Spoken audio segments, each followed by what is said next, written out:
नगढ़ के 52 राजा दहशत खाए उदय चंद क्यार और योहरण बंका रहे निशंका शंका करे काल कहना है। हेलो दोस्तों, वेलकम टू माय चैनल। अगर ये वीडियो आप सभी को पसंद आए तो लाइक करें, सब्सक्राइब करें। तो आज के वीडियो में बताएंगे कि माहिल राजा परमाल के लिए जो पत्र लिख रहे हैं उस पत्र में कौन सी शिकायत लिख रहे हैं।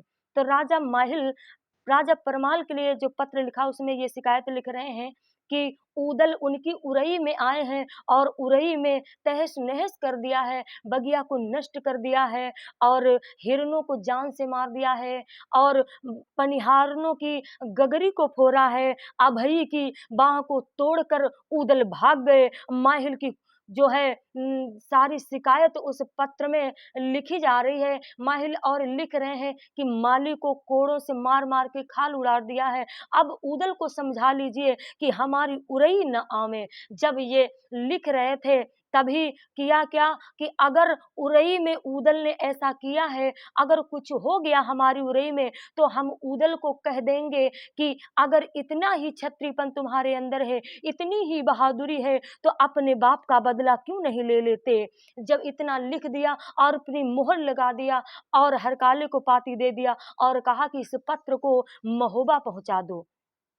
अब हरकाला पाती को लेकर के चलता है और महोबा आ गया।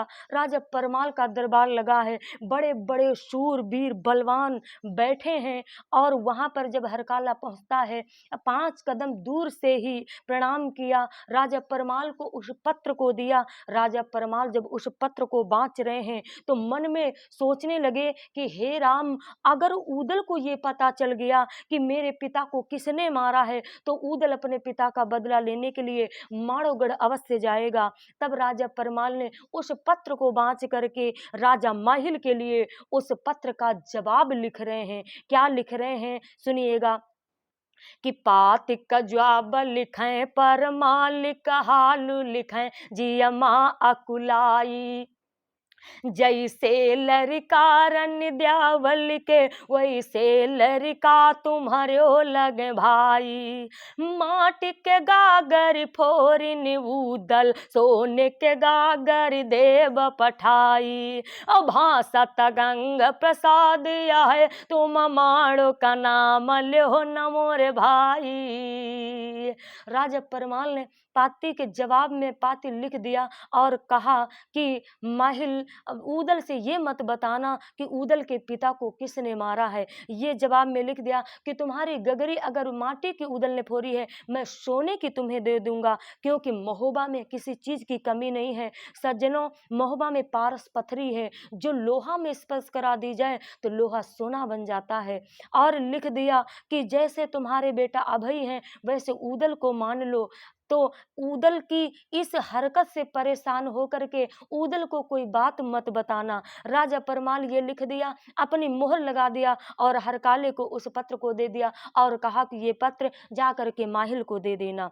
जब हरकाला उस पत्र को लेकर के चलता है, उरई में आता है, वो पत्र जब माहिल को दिया तो माहिल पढ़ते ही क्रोध में आ गए और सोचने लगे हमने पत्र लिखा तो पत्र का जवाब पत्र से राजा परमाल ने भेजा है, ये कैसा न्याय है। ऊदल ने तो हमारी उरई में उत्पात मचा रखा था।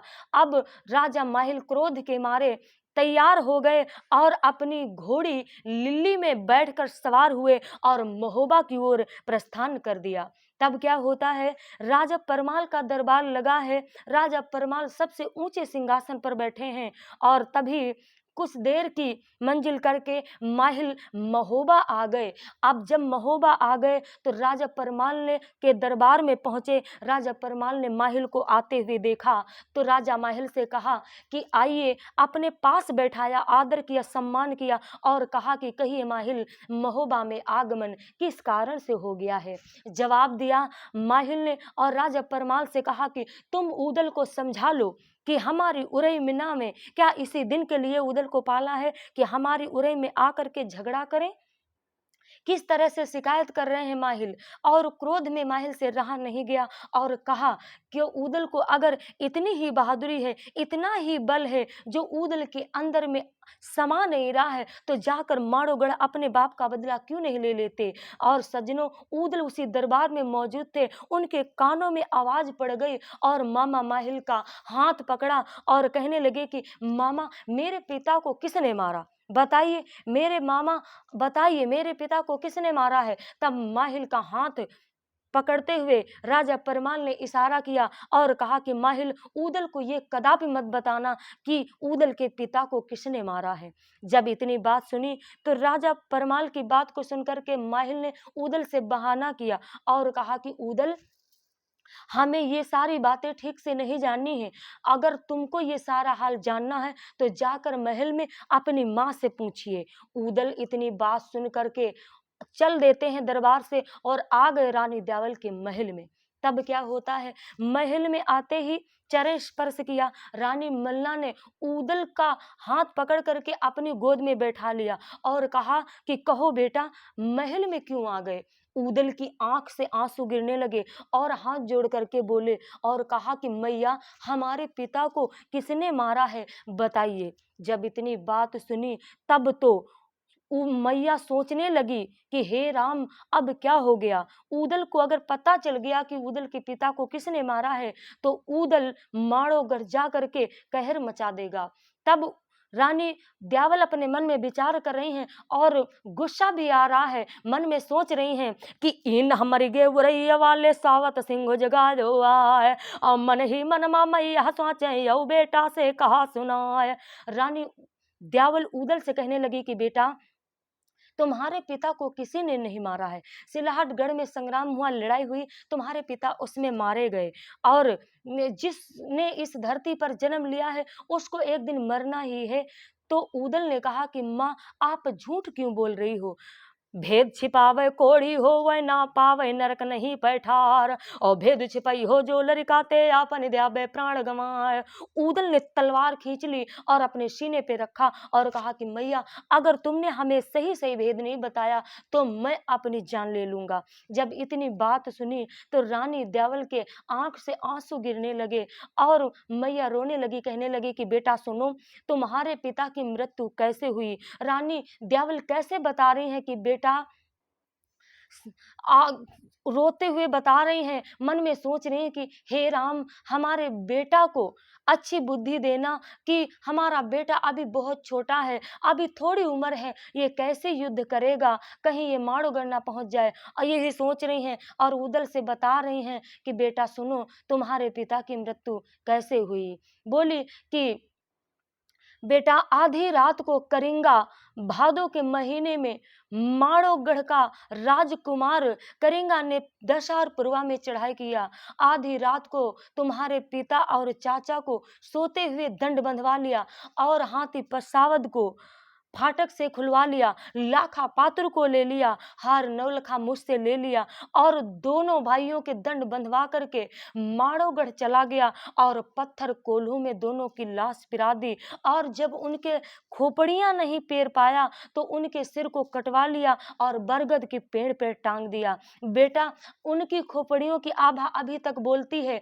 अगर अगर माड़ोगढ़ में कोई बहादुर होता तो ऐसा कहर तो मचाया करिंगा ने, लेकिन माड़ोगढ़ के उन बहादुरों से महोबा का कोई बहादुर नहीं था कि उनसे कोई लोहा ले। जब इतनी बात सुनी ऊदल ने तो क्रोध में आ गए और कहा कि माँ, मैं माड़ोगढ़ अवश्य जाऊंगा। तभी रानी ब्यावल ने कहा कि बेटा, हमने हाथ की चूड़ियां और पैर की बिछियां अभी तक उतार कर नहीं रखी हैं। मैंने ये सोचा था कि हाथ की चूड़ियां पैर की बिछियां तब उतारूंगी जब हमारे बेटे तैयार हो जाएंगे और अपने पिता का बदला लेने जाएंगे। जब करिंगा मारा जाएगा तब मैं चूड़ियां उतार कर रखूंगी।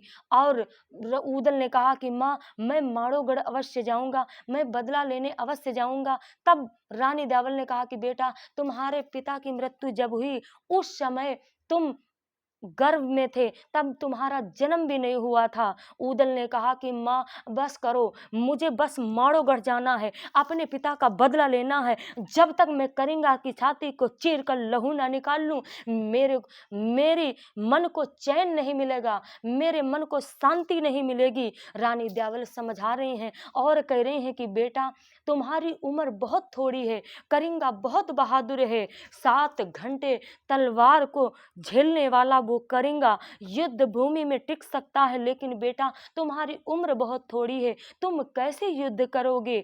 तब ऊदल ने कहा कि माँ 12 बरस छत्री का लड़का का है नहीं ठमोच का बार, और 16 बरस माँ बैर कमार नहीं अवतार दुर्गा क्यार। ऊदल ने जब ये बात कही कि 12 बरस का बेटा छत्री का बेटा हो तो मूछों पर ताव देने लगता है, इसलिए मैं अपने बाप का बदला लेने के लिए अवश्य जाऊंगा। बताइए कि किस दिशा में माड़ोगढ़ है। रानी मल्ला ने कहा कि बेटा जुग जुग जियो, अपने पिता का बदला लो, मैं आशीर्वाद देती हूँ कि माड़ोगढ़ में तुम्हारा बाल भी बांका ना हो। ये आशीर्वाद दिया और ऊदल वहां से चल देते हैं और प्रस्थान कर देते हैं दरबार की ओर, जहां पर आल्हा मलखान सभी लोग बैठे हैं, दरबार लगा है, बड़े बड़े योद्धा महारथी विराजमान हैं। ऊदल ने प्रणाम किया, आल्हा से कहा कि दादा अब चैन से बैठने का समय नहीं है, तैयारी करो माड़ोगढ़ की, मैं अपने पिता का बदला लेने के लिए जाऊंगा। जवाब दिया आल्हा ने ऊदल से कहा कि तुम्हारा दिमाग खराब हो गया है, तुम्हारी मति मारी गई है, तुम्हारी उम्र बहुत थोड़ी है और करिंगा बहुत बहादुर है, अगर कुछ हो गया माड़ोगढ़ में तो क्या करेंगे। जहां पर खोपड़ी पिताजी की टांगी है, हमारे तुम्हारे सर को काट कर करिंगा वहां पर टांग देगा, इसलिए हम माड़ोगढ़ नहीं जाएंगे। आज आल्हा ने साफ इनकार कर दिया कि मैं माड़ोगढ़ नहीं जाऊंगा। जब इतनी बात सुनी ऊदल ने तो बोले भैया मुझे बदला लेने के लिए जाना है तो जाना है, मैं जाऊंगा। आला समझा रहे हैं लेकिन ऊदल मानने को तैयार नहीं है, बोल रहे हैं कि मैं अगर बदला नहीं लिया तो मेरे मन को शांति नहीं मिलेगी।